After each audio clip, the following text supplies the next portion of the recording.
Elliot Crane was a billionaire who didn't just own the game. He rewrote the rules. At 47, he'd built his empire from a tech startup in Palo Alto that revolutionized online security. IPO at 30. Forbes cover at 32. A net worth north of $8. $6 billion by 45. Money was no longer a goal. It was a playground. He wasn't the kind of rich who wore designer suits. Elliot lived in sneakers and t-shirts, drove a vintage Mustang instead of a Bugatti, and preferred poker nights in backroom clubs to black tie galas. But one thing he couldn't resist: Las Vegas. It wasn't the lights or the women or even the thrill. It was the illusion that he, Elliot Crane, could control chance. Every quarter, like clockwork, Elliot flew to Vegas for a reset. A week at the Aria Sky Villas. No meetings, no calls, just blackjack, poker, and private bets with the kind of stakes that made even casino owners sweat. He'd once won a yacht in a poker hand and lost it the next night in baccarat, but it never mattered until it did. This trip started like the others. He arrived on a Sunday, flanked by two of his oldest friends, Jared, his college roommate turned CFO, and Lena, a sharp-eyed former card counter he'd hired to read the tables. Elliot called them his fortune triangle. But this time, the air was different. Something restless pulsed in his chest. On the second night, after doubling $3 million in poker, Elliot was approached by Vincent Delacroix, a mysterious French-American billionaire with ties to old Vegas money and whispered mafia rumors. Vincent proposed something unusual: a private table, no limits, 3 nights, head-to-head poker, blind bets allowed. "You can't walk away once it starts," Vincent said, sipping a dark drink. "Are you in, Elliot?" Jared and Lena advised against it. Vincent had a reputation, but Elliot was already smiling. "I didn't come here to play safe," he said. The first night, Elliot won. $25 million, just like that. He swaggered through the casino floor, drunk on power. The second night, Vincent chipped back, winning $40 million and a rare Picasso Elliot foolishly offered up after a few drinks. Then came the final night. They played in a hidden lounge beneath the wind, where the air was thick with cigars and tension. No spectators, just Elliot, Vincent, and a dealer who never blinked. The game was psychological warfare, hands blurring into hours, drinks untouched. Then, the final hand. Elliot was down to his last chip stack, $180 million. Not much compared to his empire, but enough to sting. Vincent smiled. "Let's raise the stakes," he said, tossing in a pink chip. "Winner takes all. Your personal fortune, minus your trust funds. I know how much is liquid. Let's make this a real game." Elliot laughed, thinking it was a bluff. But Vincent wasn't bluffing. The casino staff brought over legal paperwork. Jared and Lena protested, begged him to stop. Elliot signed. He lost. A flush against a full house. Just like that. Vincent stood, adjusted his cufflinks, and said, "It's not about money, Elliot. It's about knowing when to stop." Within days, the accounts were drained. The SEC got wind of financial inconsistencies. Vincent had lawyers who exploited every crack. Elliot's board panicked. Stock plummeted. Lawsuits flew in like locusts. By month's end, Elliot Crane was broke. Lena left. Jared tried to stick around, but Elliot pushed him away. He moved into a rundown apartment in Henderson, away from the Strip. Worked nights at a car wash. People recognized him sometimes, awkwardly. "Didn't you used to be?" He'd nod, scrub harder. 2 years later, Vincent Delacroix disappeared. Rumors said he'd conned oil tycoons in Dubai, then vanished into Monaco's underworld. Elliot never saw him again. But some nights, Elliot returns to the strip, standing outside the Wynn, watching the lights flicker like ghosts of his past life. He doesn't gamble anymore. Not with money, at least. He writes now, blogs, short stories, one-man plays. And he tells people, when they ask how he lost it all, I didn't. I just finally paid the price for believing I was untouchable. And in Las Vegas, that's the one bet no one wins. For a while, Elliot faded into obscurity, surviving on scraps of pride and the last remnants of his name. Tech blogs wrote obituaries for his career. Documentaries speculated about his downfall. Everyone had a theory, but no one knew the truth, that Elliot hadn't just lost money. He'd lost belief in himself. But rock bottom has a strange clarity. One humid night, a young Uber driver named Cassie picked him up outside a rundown liquor store in North Vegas. She was 23, single mom, working 2 jobs, studying computer science online. She didn't recognize Elliot until they started talking about encryption algorithms. You sound like that guy? The billionaire who crashed. I am that guy, Elliot said, smiling grimly. Cassie didn't flinch. You want to make something again? Or just mope? That hit like a gut punch. Over the next 6 months, Elliot began helping her build a cybersecurity app. Nothing ambitious, just a tool to help small businesses protect against ransomware. They worked from her garage, using borrowed laptops and discarded server parts. Cassie had raw talent, but Elliot had wisdom hard-earned by losing everything. The app launched quietly, but it worked. Then it spread. A mid-sized law firm used it to prevent a major breach. A chain of clinics adopted it.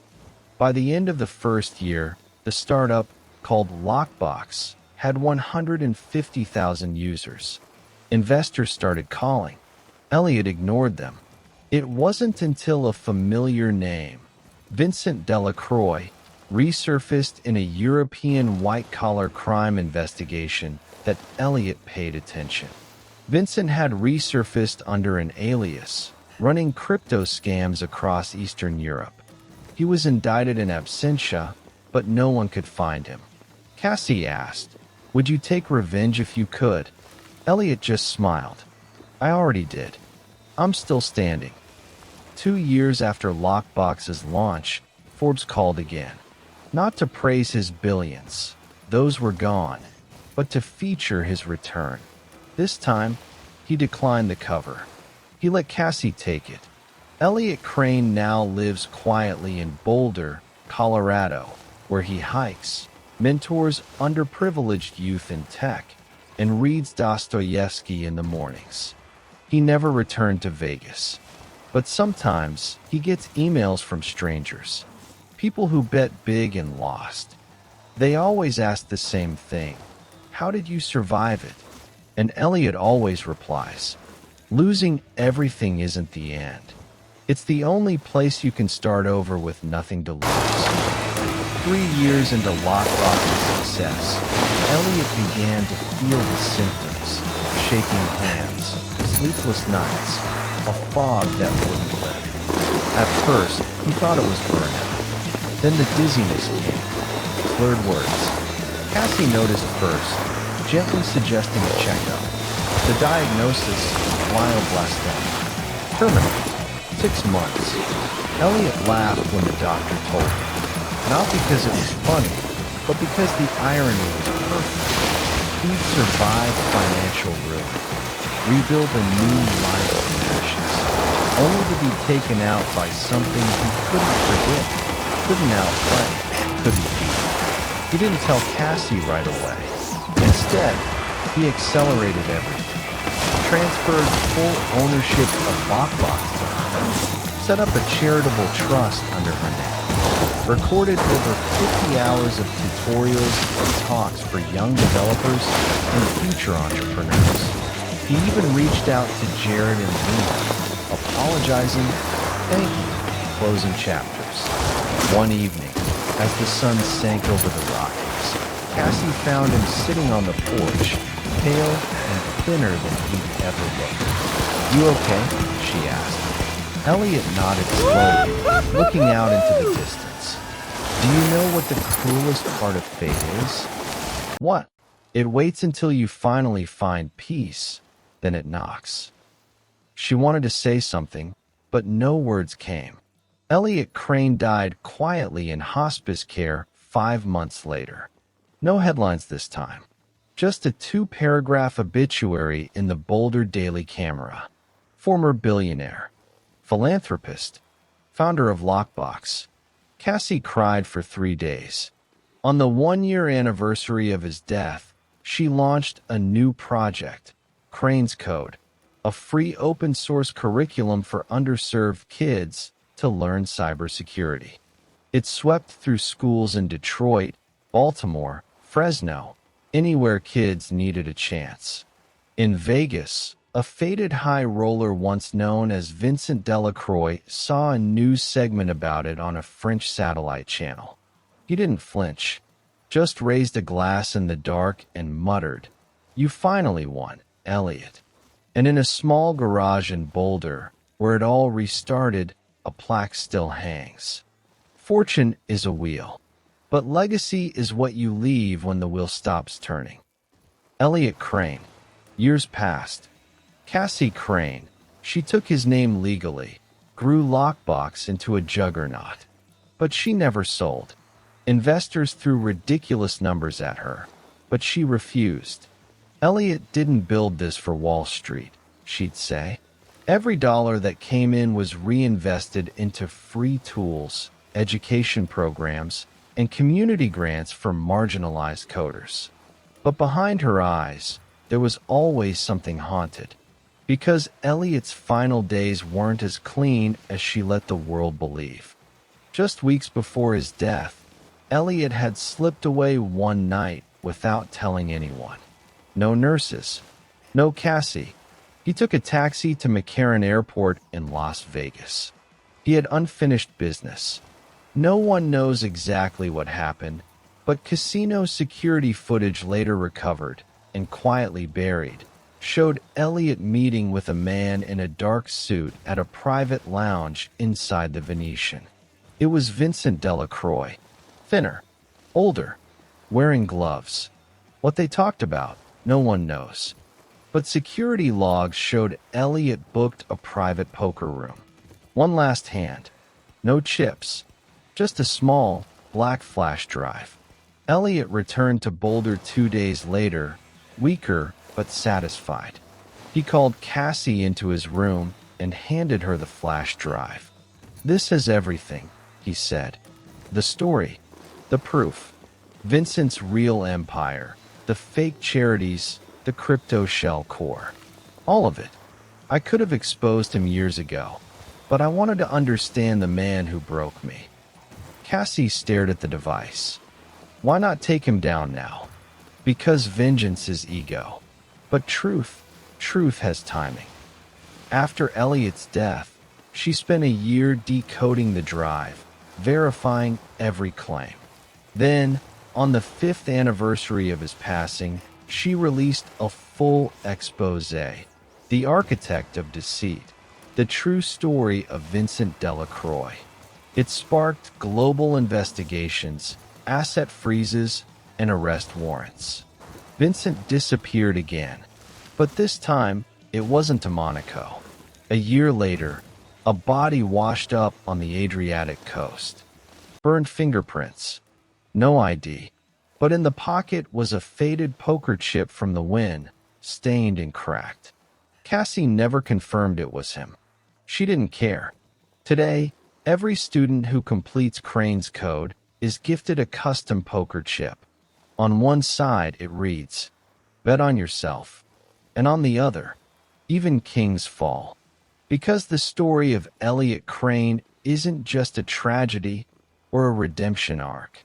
It's a warning written in neon and silence, A reminder that fortune can be rigged, but legacy is earned.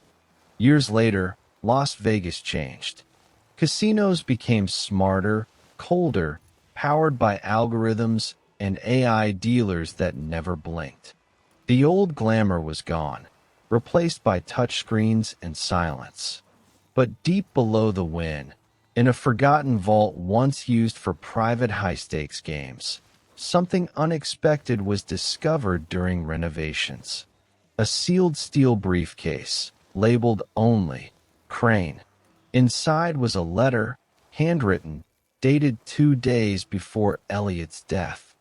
To whoever finds this, if you're reading this, I've likely lost the game I never meant to win. This isn't a confession. It's a map, not to money, but to the cracks in the world where people fall through, because I once helped build those cracks. I was the man who thought he could outplay the house. The house isn't Vegas.